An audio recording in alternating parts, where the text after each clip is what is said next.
To the channel आओ बहन बातें करें। आज का क्वेश्चन है, एक बहुत ही अर्जेंट में पूछा था लेकिन आई एम वेरी सॉरी कि मैं नहीं बता पाई। उनका क्वेश्चन मुझे ज़बानी याद है कि उनकी जो सैलरी है वो 30,000 है। उनके पति बीमार हैं, इस वजह से वो काम नहीं कर रहे हैं और उनके जो घर का खर्च है वो 40,000 है और उसमें वो 10,000 रुपये सेविंग से निकालती हैं।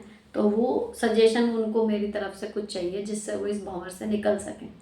इसमें देखो दो बात हैं। एक तो पहली कि गवर्नमेंट टीचर वो बता रही हैं अपने कमेंट में, तो उनमें 30,000 सैलरी कैसे है। एक तो मुझे ये समझ में नहीं आया, तो शायद मे भी नौकरी जो है वो मतलब परमानेंट या वैसी नहीं है, क्योंकि गवर्नमेंट जॉब में 30,000 सैलरी गवर्नमेंट टीचर की नहीं होती, ज़्यादा होती है।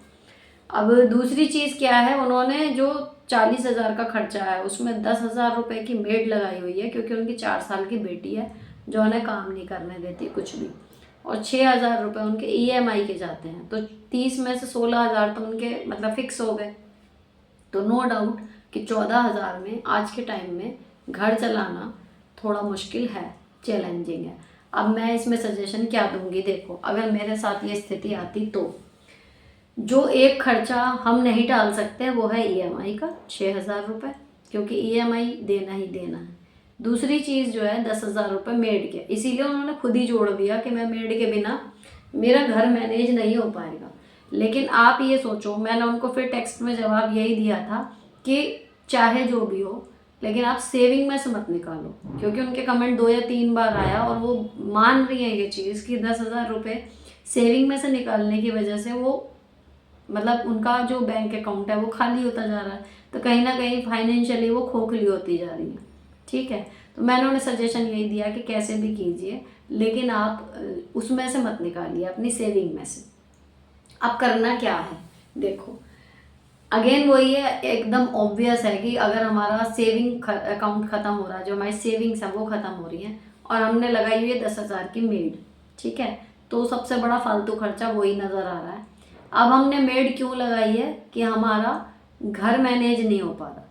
घर मैनेज करने में देखो मतलब क्या है, सफाई, कपड़े, खाना, 7 काम टोटल होते हैं। देखो झाड़ू, पोछा, डस्टिंग, कपड़े, खाना, बच्चों का ट्यूशन या बच्चों को खुद पढ़ाना, ठीक है। तो ये 7वां मुझे याद भी नहीं आ रहा, 6 ही काम याद आ रहे हैं।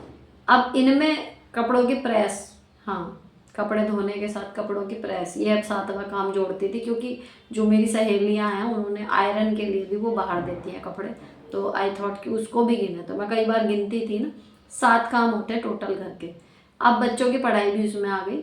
अब आपकी 4 साल की बेटी है, तो मैं आपको बताऊं पर्सनल एक्सपीरियंस से, 4 साल का बच्चा इतना छोटा नहीं होता कि आप उसको समझा ना सकें, वो थोड़े थोड़े अपने काम करना शुरू कर देगी। दूसरी चीज़ ये होती है, अब जैसी स्थिति दोगे बच्चा या आप उसी में ढलोगे।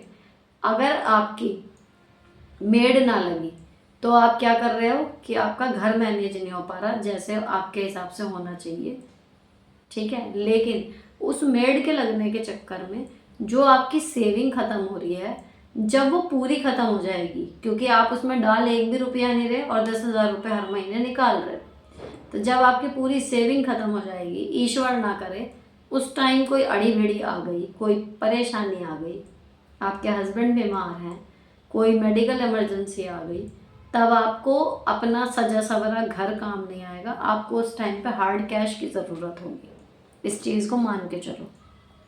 तो आपको जो ज़रूरत है वो किसी भी कंडीशन में आपकी सेविंग नहीं बिगड़नी चाहिए। आप क्या करो कि 10,000 की बजाय 5,000 की मेड लगाओगे ना, अगर सपोज करो जितनी देर आप ऑफिस में हो उतनी देर वो घर का काम या संभाल रही है, तो वो आपके लिए ज़्यादा बेटर होगा। जब मैंने शुरू में लगाई थी तो मेड स्टार्टिंग में मिल नहीं रही थी फुल टाइम के लिए, तो हमने इसी तरीके से लगाई थी कि जितनी देर मैं स्कूल में थी उतनी देर के लिए फिक्स टाइम था उनका। इधर मैं आई, इधर वो चली जाती थी। बच्चों को संभालने के लिए लगाई थी कि मम्मी अकेली उनको कैसे संभालेंगी, दोनों बच्चों को, मेरी सास, और कैसे वो घर का मैनेज करेंगी। तो मैंने जिस दिन मैंने ज्वाइन किया था मैटरनिटी के बाद, उसी दिन बच्चों के लिए अलग से मेड जो है वो लगा दी थी। कोशिश कर रही थी कि घर के काम के लिए मिल जाए, लेकिन वो नहीं मिली तो बच्चों के लिए लगा दी थी कि जो बच्चों को प्रॉपर देखेगी, उन्हें नहलाना धुलाना, उनकी मालिश और उनका दूध, या जग रहे हैं तो उनके साथ खेलना एंड ऑल दैट। तो उनका ये था कि फिक्स टाइम था, इधर मैं आई उधर वो चली जाती थी, तो मुझे कोई मेड का सुख नहीं था। लेकिन हाँ, मेरा बच्चा ठीक था, ठीक है, वो सफ़र नहीं कर रहा था। फिर जब फुल टाइम मेड मिल गई तो हमने फुल टाइम मेड लगा ली घर के कामों के लिए, और बच्चों को जो है वो सिंगल हैंडेडली हम लोग खुद देखने लगे। ये होता है। तो आप ये करो कि आप पूरे टाइम की 10,000 की मेड ना लगा के आधे टाइम की लगाओ, और मैं तो कहूँगी कि आप बिल्कुल ही सिंपल छुट्टे काम के लिए लगाओ। आपका झाड़ू पोछा बर्तन कर जाए वो, बच्चे को आप अपने साथ ले जाओ, ठीक है। अगर आपकी परेशानियां बड़ी हैं तो आपको मेहनत ज़्यादा करनी पड़ेगी, और कोई भी परेशानी परमानेंट नहीं होती। लेकिन अगर आप सोचो कि आपको कंफर्ट भी आपका बना रहे और आपकी फाइनेंशियल क्राइसिस भी ख़त्म हो जाए, वो दोनों एक साथ नहीं होती। जब भी आपकी फाइनेंशियल क्राइसिस आती है, आपको दो चीज़ें काम आती हैं, एक आपका हार्डवर्क, एक आपका कंट्रोल। दोनों ही चीज़ें चाहिए, तब जाके आप उन फाइनेंशियल क्राइसिस से निकल पाओगे। गवर्नमेंट सेक्टर में आओ, धीरे धीरे सैलरी बढ़ेगी, बच्ची भी आपकी धीरे धीरे बड़ी होगी, जो चीज़ें वो अभी नहीं समझ पा रही समझेगी। तो मुश्किल से 1-2 साल की दिक्कत है, लेकिन जो आप अब लेके चल रहे हो हिसाब किताब, अब मुझे नहीं पता आपकी सेविंग कितनी है। 10,000 रुपये आप महीना निकाल के कितने महीने आप सर्वाइव कर लोगे, वो भी एक पॉइंट आता है इसमें। मान लीजिए आपके पास 10 लाख रुपए हैं सेविंग के, तो कोई दिक्कत नहीं है, आप 10,000 रुपये हर महीने निकालते रहिए। 1-2 साल बाद स्थिति थोड़ी बदल जाएंगी। लेकिन अगर आपकी सेविंग इतनी बड़ी नहीं है और आपके पास 2-3 लाख ही हैं, और आप उसमें से 10,000 हर महीने निकालते जा रहे हो, तो आपने जो है वो 1,20,000 जो है वो निकाल लिया, डला उसमें कुछ है नहीं। समझ रहे हो? तो ये बिल्कुल ही अनबेरेबल हो जाएगा अगर आप सेविंग में से निकाल के घर खर्च कर रहे हो। उसको किसी भी कीमत पे आपको रोकना ही पड़ेगा। तो जो कटौती आप कर सकते हो वो ईएमआई में बिल्कुल नहीं कर सकते, बस आप कर सकते हो मेड के खर्चे में। आप 4 साल की हो गई बच्ची आपकी, स्कूल भेजोगे, इस टाइम पे स्कूल उसमें मत भेजो कि मेरी सहेली का बच्चा किस में पढ़ रहा है, मेरे पड़ोसी के बच्चे किस में पढ़ रहे हैं, मेरे रिश्तेदार के बच्चे किस में पढ़ रहे हैं।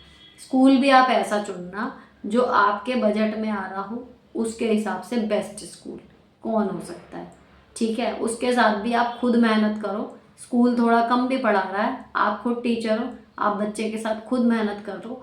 5वीं तक ऐसा भी कुछ नहीं है कि आप खुद नहीं पढ़ा पाओगे। अगर स्कूल में थोड़ा बहुत कम भी हो रहा है तो आप उसे कवर कर लोगे। जब आपकी स्थिति बदलेगी तब आप उसको और महंगे स्कूल में, अगर आपका मन करे, आप डाल सकते हो।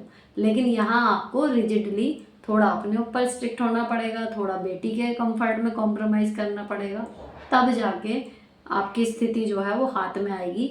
नहीं तो अगर ऐसे चलेगा, आपकी 6.5 महीने में स्थिति अभी जो है उससे भी कहीं ज़्यादा आउट ऑफ कंट्रोल हो जाएगी, और जब शायद आप मतलब दोबारा से ना खड़े होना मुश्किल हो जाएगा आपके लिए। सही बताऊँ तो ये स्थिति है फाइनेंशियली।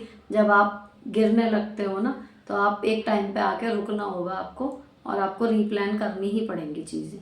तो ये मेरा सजेशन है आपके लिए कि जो मेड आपने 10,000 में लगाई है ना, उसको आपको किसी भी कीमत पे कम से कम खर्चे पे लाना पड़ेगा, और हर चीज़ अपने घर की उस लेवल पे ला के रखिए कि आपका उन 30,000 में काम हो जाए। फिर भी अगर नहीं हो रहा आपकी पूरी कोशिश के बाद भी, तो एटलीस्ट सेविंग में से 10,000 ना निकाल के आप कोशिश करो कि 5,000 या 4,000, जितने कम से कम आप निकालो उतना अच्छा, ठीक है।